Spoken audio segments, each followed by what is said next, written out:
Good afternoon, my friends. This is Paul, and today I'm going to be reviewing to you Coffee Talk Episode 2, Hibiscus and Butterfly for the Nintendo Switch. I really liked the original Coffee Talk when it came out 3 years ago. I thought the gameplay was definitely on the simple side. All you did was mix coffee, and if you got the right or wrong drinks would determine what dialogue you got from the customers, and that was really it in the gameplay department. But to make up for it, it had a really interesting plot twist at the end that recontextualized the game and made repeat playthroughs really exciting. Coffee Talk Episode 2, or Coffee Talk 2 to shorten things going forward, is more or less still that same basic premise, but with a few additional touches to slightly improve the experience, but not by much. First off, the process of actually making the coffee is pretty much exactly the same as it was in the original game. The only major difference are two new ingredients, hibiscus flowers and butterfly pea flowers, which add some additional drinks that you can make, along with pretty much all of the original drinks from the first game returning. So you have more things to make. It doesn't really mean a whole lot in the grand scheme of the plot. Like, I thought maybe it would have some mystical element like the first game did, but no, it's just an excuse to give you more variety in your drink making. You also have the option to give people items, and usually these items will unlock extra bits of dialogue and additional achievements.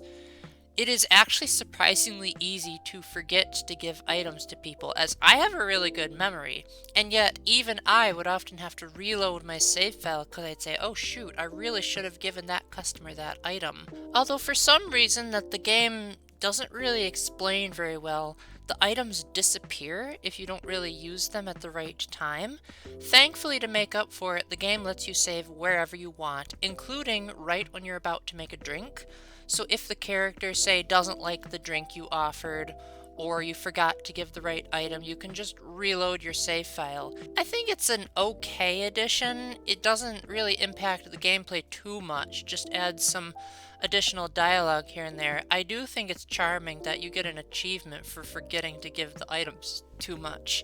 Yes, this game has achievements. I don't remember if the original Switch version did or not, but in the sequel, it's actually kind of important to keep in mind these achievements because a lot of them are hints on how to get different endings. There's also a gallery with artwork that you can browse through, and just like in the first game, there's also an in-game soundtrack player that you can play whenever and wherever you want.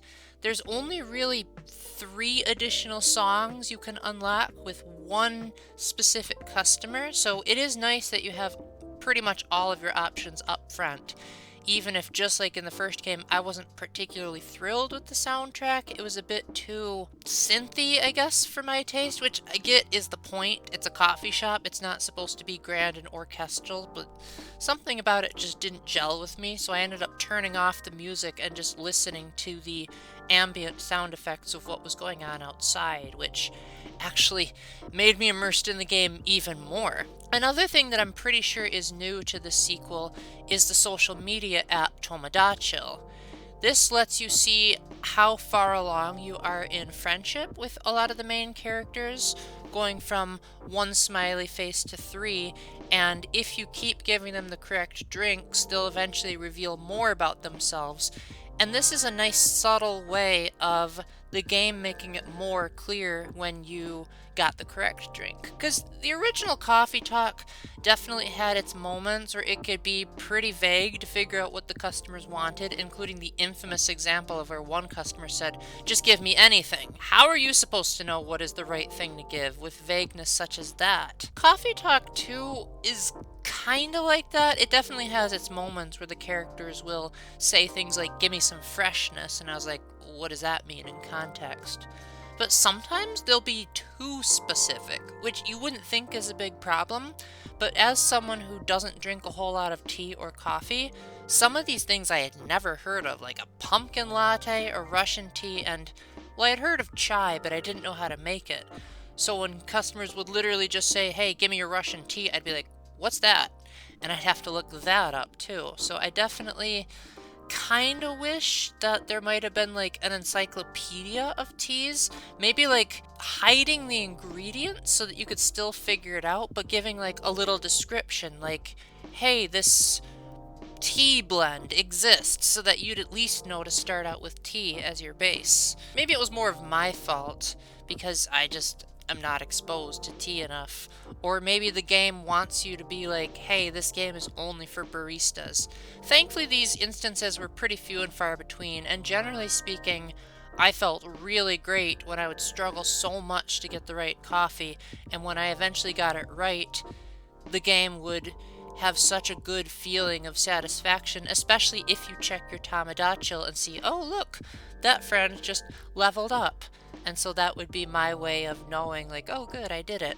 Obviously, the main draw of Coffee Talk, besides its coffee brewing gameplay, is going to be the story, as this is a very heavy visual novel with quite a lot of dialogue. I know I review these games all the time, but there's pretty much no other gameplay to speak of in Coffee Talk apart from making coffee. The rest of it is sheer reading. You have no agency in conversations whatsoever. And I found that the story was kind of lame. I'm not going to sugarcoat it. Most of it went completely over my head because the characters would talk about these new trends in social media, because the game takes place in 2023, but like a month after the time of this recording, so it still feels somewhat relevant, but at the same time completely foreign, because it's set in a world where there's all these mystical races like elves and orcs and werewolves, and yet the racism didn't seem like it affected the story a lot. Like they'd say, oh, woe is me for being a satyr. I have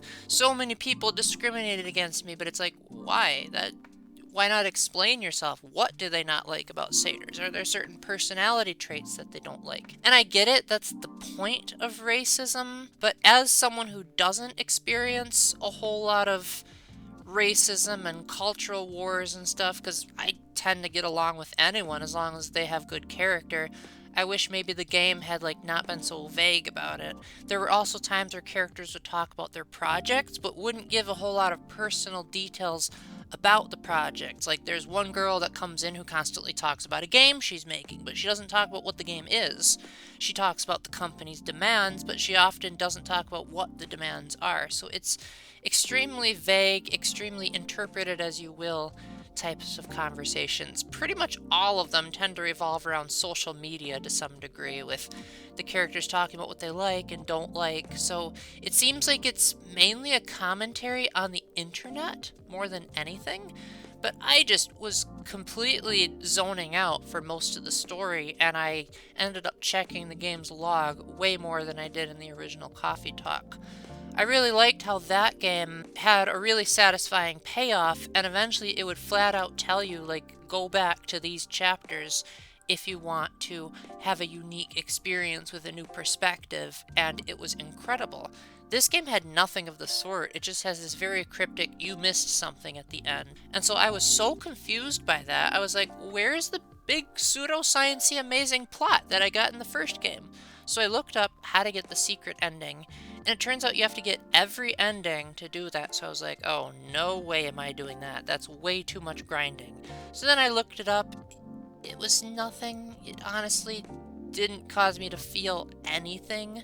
So I feel like that's the biggest problem with this game, is it just does not have a gripping narrative. Maybe I'm just the wrong target demographic for it.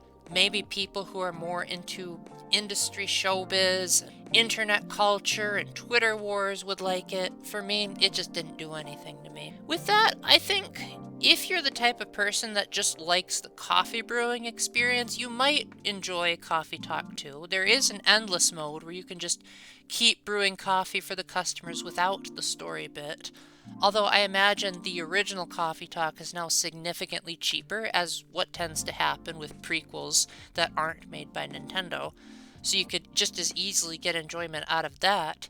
But I think if you had to choose between the two, the original Coffee Talk is definitely the way to go, as I feel like it has a much better narrative payoff. And I feel like the narrative is overall much more engaging and easier to follow and not as boring and vague. And it's also much more fun to replay, whereas this, it feels like replaying is an obligation just to get the secret ending and the achievements. So with that, thank you very much for watching. Let me know down in the comments if I missed anything, and if you have any critiques or compliments or whatever. Special thanks to my patrons Matthew Rakowski, Sploon Ghost Splatcat, and Scooter Doodles for their financial contributions. And until the next time, remember to keep the faith, stay epic, and God bless. Bye!